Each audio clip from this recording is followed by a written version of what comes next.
Hello दोस्तों, कैसे हैं आप। दोस्तों, अगर आपने देसी सेंस की इससे पहले वाली वीडियो देखी होगी तो आपको पता होगा कि जो महिंद्रा की टीजीवी है मेरे पास, इसमें मैंने एक सिस्टम लगाया था। जिस सिस्टम को लगाने के बाद जो उस गाड़ी का क्लच है वो ऑटोमेटिक हो गया था। उसको ऑटो क्लच भी कहा जाता है और मैंने आपको थोड़ा उसमें चलाकर भी दिखाया था वो कैसे चलता है। देसी सेंस की आज की वीडियो में हम पूरा सिस्टम है वो देखेंगे, कहाँ कहाँ से कनेक्शन किए गए हैं, किस तरह से वो काम करता है, कौन सा इलेक्ट्रॉनिक्स है इसके अंदर, कौन सा मैकेनिकल पार्ट है, और साथ में इसकी कीमत के बारे में भी बात करेंगे। और वो सिस्टम लगाने के बाद इस गाड़ी को लगभग मैं 800-900 किलोमीटर चला चुका हूँ। हाईवे पे भी चलाया है, ट्रैफिक में भी चलाया है, और मैं अपना एक्सपीरियंस भी बताऊँगा मेरा वो कैसा रहा है।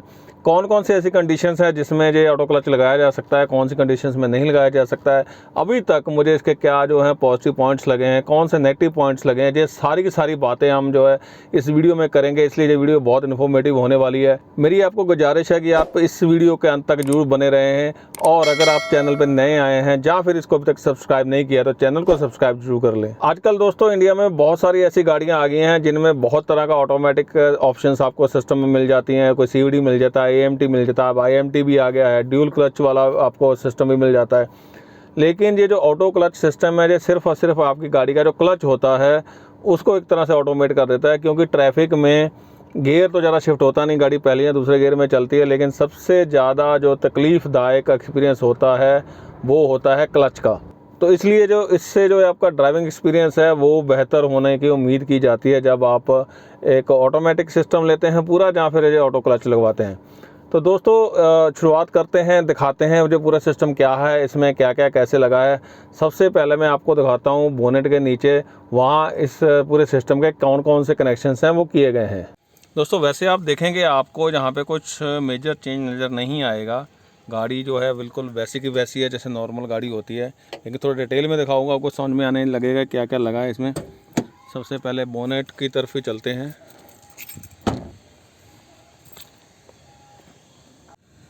बोनेट में थोड़ा देखते हैं, गाड़ी काफ़ी गंदी हो गई है, थोड़ा चल के आई है तो, लेकिन आपको ऐसे कुछ समझ में नहीं आएगा क्योंकि ये कवर लगा हुआ है इंजन का। इसके नीचे से एक वायर आ रही है इंजन में से, वहाँ से इसके RPM लिए गए हैं। ये सिस्टम RPM पे काम करता है। कैसे काम करता है मैं आगे बताता हूँ वीडियो में।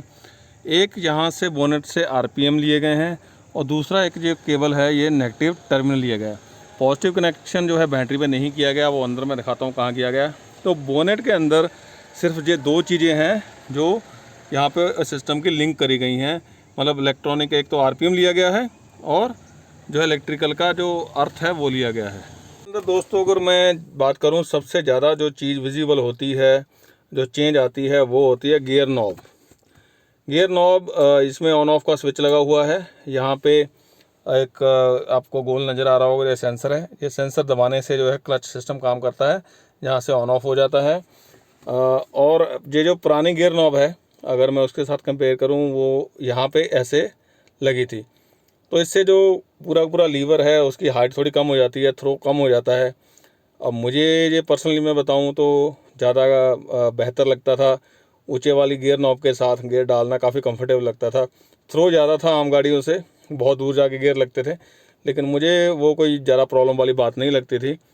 ठीक है, तो ये एक विजिबल चेंज होती है जो कि किसी के लिए भी नोटिसेबल हो सकती है, अदरवाइज आपको ज़्यादा नज़र नहीं आएगा। अगर मैं आपको और बताऊं जो कनेक्शन करे गए हैं, इसके नीचे ये देखिए, ये पावर आ रही है और दो फ्यूज़ लगे हुए हैं। इसकी जो पावर मेनली ली गई है वो यहाँ से इग्निशन वाला जो स्विच रहता है, इसको खोलकर वहाँ से पावर ली गई है।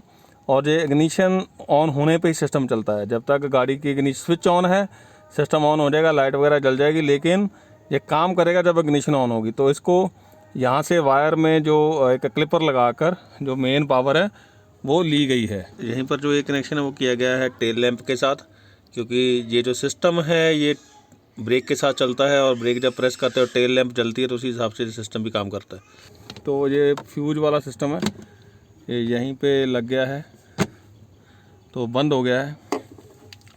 इसके अलावा जो मेन चीज़ है दोस्तों पूरे सिस्टम की, वो मैं आपको दिखाता हूँ। वो जो मेन चीज़ है वो है इस सीट के नीचे। सबसे पहले ये एक नज़र आ रहा है पॉइंट, ये लेफ़्ट राइट घूमता है, क्लॉकवाइज एंटी क्लॉकवाइज। ये स्पीड एडजस्ट करने के लिए कितनी स्पीड से क्लच जो है वो वापस आता है। इसके अलावा ये इसका पूरा कंप्यूटर है, इलेक्ट्रॉनिक सिस्टम है जो सर्किट को पूरे को चलाता है। इसको ऐसे खोला देखा जा सकता है, इलेक्ट्रॉनिक्स है। अगर आप इलेक्ट्रॉनिक थोड़ी बहुत समझते हैं तो इसको समझ सकते हैं। यहाँ पे डिफरेंट जो एडजस्टमेंट के लिए पॉइंट लगे हैं। ये VR3 जो है, इस पॉइंट से ये डिसाइड होता है जो क्लच है कितने RPM पे उठेगा। पहले हाफ क्लच लगता है और थोड़े RPM बढ़ने के बाद वो क्लच है पूरा उठ जाता है, तो वो यहाँ से एडजस्टमेंट वगैरह हो जाती है। ये शुरू में जब इंस्टॉल होता है तो एडजस्टमेंट की जाती है। अगर आप ये सारी चीज़ों को एडजस्ट कर सकते हो, थोड़ा बहुत समझने के बाद कोई भी इसकी एडजस्टमेंट कर सकता है। तो ये तो हो गया जी कंप्यूटर। अब इसका डब्बा करते हैं बंद। के ऊपर लिखा गया ऑटो क्लच ऑटो ब्रेक। तो इस जो कंप्यूटर है, जो कंट्रोलर है, इसमें ऑटो क्लच और ऑटो ब्रेक दोनों होती हैं, लेकिन ये जो सिस्टम है इसमें यहाँ पे सिर्फ ऑटो क्लच ही इंस्टॉल किया गया है। एक्चुअली में ये सिस्टम दोस्तों मैं आपको बताऊँ तो ये एक किट आती है जो हैंडीकैप लोग होते हैं उनके लिए, जो पूरी किट है जो पूरी बनाई गई थी। तो इसमें ऑटो क्लच ऑटो ब्रेक भी लगती है, वो अलग से सिस्टम लगता है। लेकिन हमारी जो ज़रूरत है वो सिर्फ क्लच तक सीमित थी, तो इसको कस्टमाइज करके यहाँ लगाया जाता है। अब इस सीट के नीचे अगर आपको नज़र आ रहा है तो दोस्तों ये इसकी मोटर है, और यही मोटर है जो क्लच को ड्राइव करती है, और मोटर को जो चलाता है वो ये कंप्यूटर चलाता है। तो इसको मैं सीट को थोड़ा आगे करके दिखाता हूँ आपको, पीछे से दिखाने की कोशिश करता हूँ। तो ये देखिए आप, ये पूरा सिस्टम मोटर है, स्टेपर मोटर है 12 वोल्ट की। तो कोई स्पेशल कनेक्शन करने की ज़रूरत नहीं पड़ती। ये सब कुछ जो सारा सिस्टम है सीट के नीचे बड़े आराम से एडजस्ट हो जाता है। इसको कोई स्क्रू वगैरह नहीं लगाए गए, ये ऐसे ही पड़ी हुई है मोटर, क्योंकि इसको जो है क्लच वायर के साथ ही आगे लेके गया है। वो दिखाता हूँ वायर कैसे लगी हुई है। और दोस्तों यहाँ पे अगर मैं आपको मैट उठा कर दिखाऊँ, बाहर निकाल देते हैं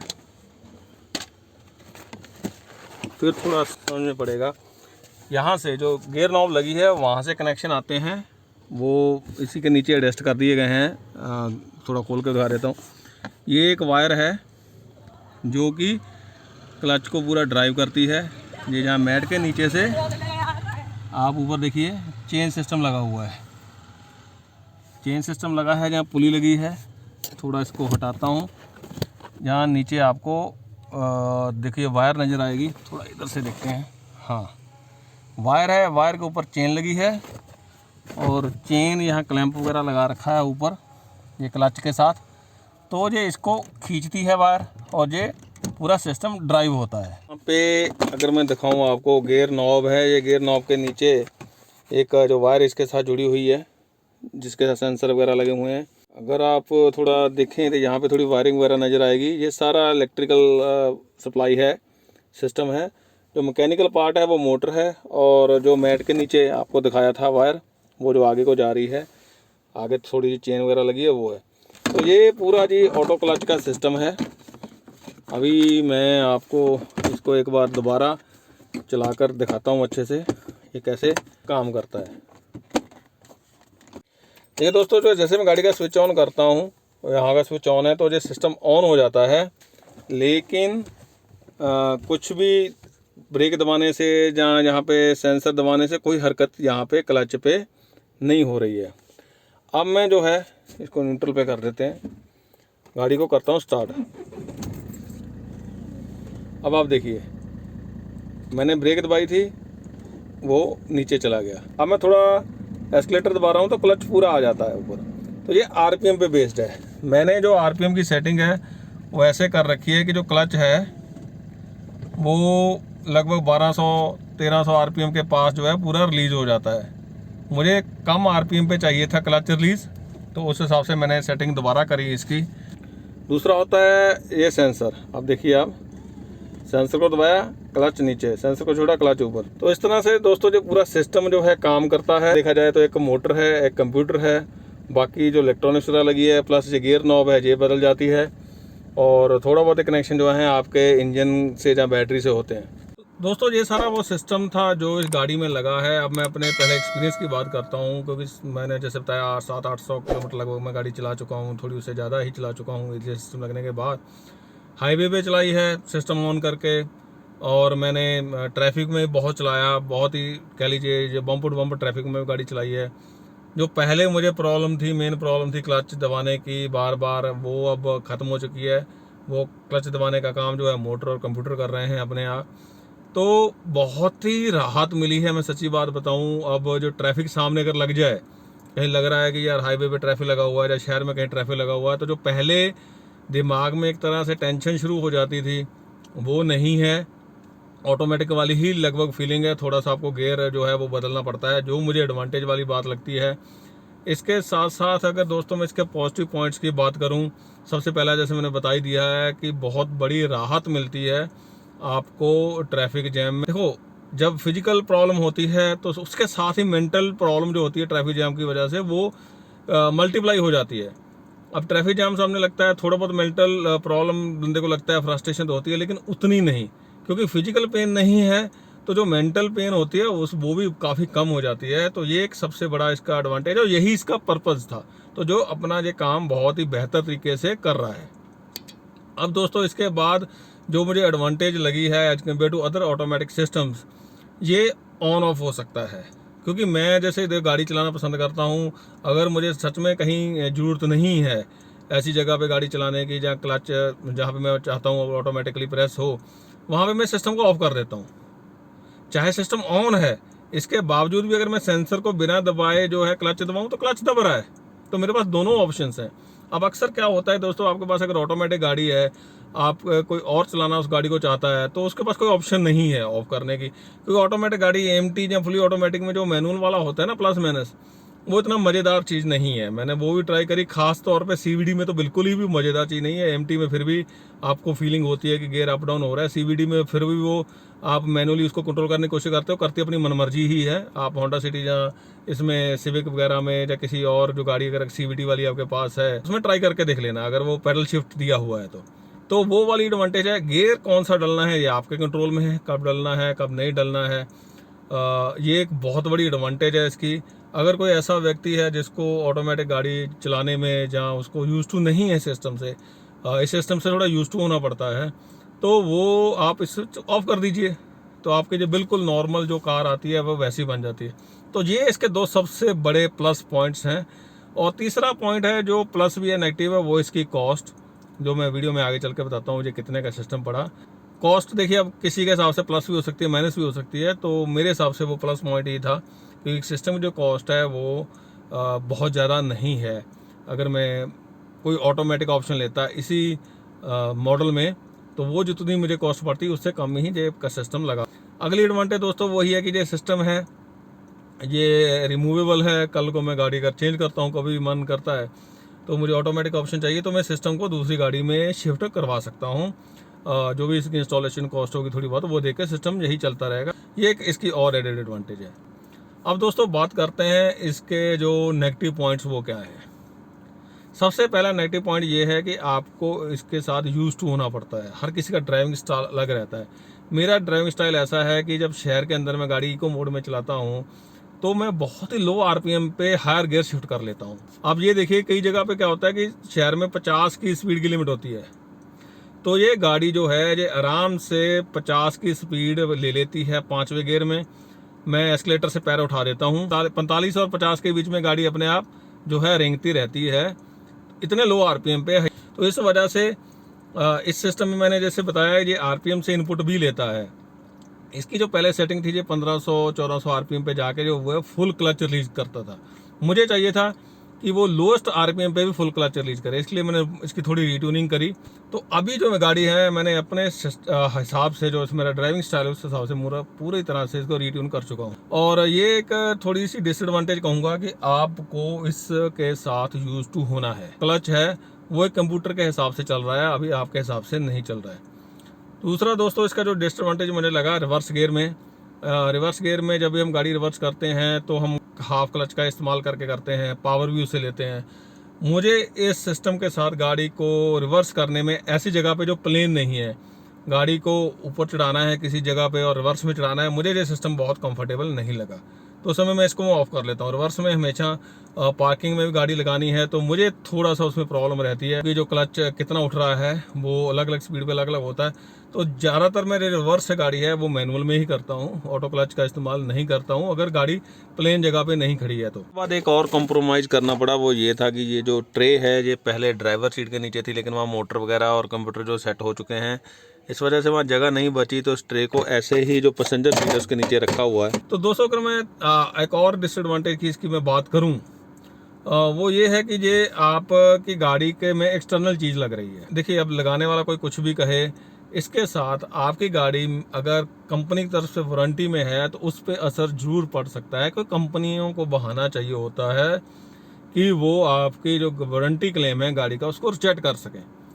अब इसमें एक तो आरपीएम लिए जा रहे हैं, उसमें जो क्लिपर लगाया गया है, वायर को काटा नहीं गया। इसी तरह से जो इग्निशन से पावर ली गई है वहाँ पे क्लिपर का इस्तेमाल किया गया है। सिस्टम पूरी तरह सेफ है, इसमें कोई प्रॉब्लम नहीं है। लेकिन आपको पता है अगर आप किसी डीलरशिप पे जाते हैं, गाड़ी में कोई दिक्कत आती है, गाड़ी वारंटी के अंदर है, तो वो नखरे करते हैं, बहुत नखरे करते हैं। उनको बहाना चाहिए होता है आपकी गाड़ी का, आपका क्लेम जो रिजेक्ट करने का, वो इसका एक नेगेटिव पॉइंट हो सकता है। इसीलिए आप जो इसको अगर इंस्टॉल करवाना चाहते हैं तो गाड़ी अगर आउट ऑफ वारंटी जा चुकी है, जहाँ कुछ ऐसा हो चुका है आपकी गाड़ी के साथ कि ऑलरेडी उसकी वारंटी जो है वाइड हो चुकी है, वारंटी अब एप्लीकेबल नहीं है, तो ये सिस्टम आप बेझिझक लगा सकते हैं। तो ये ध्यान रखने वाली बात है। और एक और बात मैं दोस्तों यहाँ ऐड करना चाहूँगा कि अगर आप गाड़ी में सीएनजी लगाने का प्लान कर रहे हैं तो पहले सीएनजी लगवा लें फिर ये सिस्टम लगाएं, क्योंकि सीएनजी की सेटिंग थोड़ी सी अलग रहती हैं। तो इसलिए पहले सीएनजी लगवा लेना वो बेहतर है, क्योंकि जो भी सीएनजी वालों को गाड़ी के साथ आपके करना होता है वो कर लेते हैं। ये सिस्टम बहुत ही सोफिस्टिकेटेड है। ऐसा ना हो कि आप ये सिस्टम लगा लें उसके बाद सीएनजी लगवाने जाएं, क्योंकि वो भी काफ़ी जगह पे जो है वो इस गाड़ी के साथ छेड़छाड़ करते हैं सीएनजी लगाते समय, तो ये सिस्टम आपका ख़राब हो जाए। तो इसलिए अगर आपका प्लान है दोनों चीज़ें करने का, गाड़ी में सीएनजी भी लगवानी है और ऑटो क्लच भी लगाना है, तो सबसे पहले सीएनजी लगवाएं, उसके बाद उसी हिसाब से ऑटो क्लच लगवाएं। ये चीज़ का आपको ध्यान रखना है। दोस्तों ये तो बात थी इसके पॉजिटिव नेगेटिव पॉइंट्स की। जो अपने जो इस काम के लिए बनाया वो काम बहुत बेहतर तरीके से कर रहा है। जो कुछ नेगेटिव पॉइंट्स हैं उनको आपके ड्राइविंग स्टाइल में थोड़ा सा चेंज करके आप जो है मिटिगेट कर सकते हैं, वो कोई इतनी बड़ी प्रॉब्लम नहीं है। तो ये जो सिस्टम है, एक कंपनी है, वो वैसे पुणे की कंपनी है, ऑटोमेट इंडिया करके उसका नाम है। तो इस वीडियो के डिस्क्रिप्शन बॉक्स में मैं उस कंपनी की वेबसाइट का आपको लिंक दे दूंगा। वैसे वो कंपनी पुणे की है, लेकिन ज़्यादातर जो बड़े शहर हैं, ख़ासतौर पे जो मेट्रो सिटीज़ हैं, वो वहाँ पे अपनी सर्विस दे रहे हैं। वहाँ पे भी उनकी डीलरशिप वगैरह है, वहाँ पे सिस्टम ये लग सकता है। अब ये दोस्तों मान लो आप पुणे में नहीं रहते हैं, बॉम्बे में रहते हैं, या फिर आप दिल्ली एनसीआर में रहते हैं, तो सिस्टम कहाँ से लगवाना चाहिए, तो वो आपको आपके लोकल जो डीलर है या उनका जो जिसके साथ भी टाई अप है वहीं से ही लगवाना चाहिए। आपको पता होगा कि मैं ये गाड़ी लेकर पुणे भी गया था 2-3 महीने पहले। वहीं पे मेरे दिमाग में था कि यार मैं पुणे जाके सिस्टम लगवा लूँ, अगर मुझे लगवाना है। तब भी मेरे दिमाग में ये था।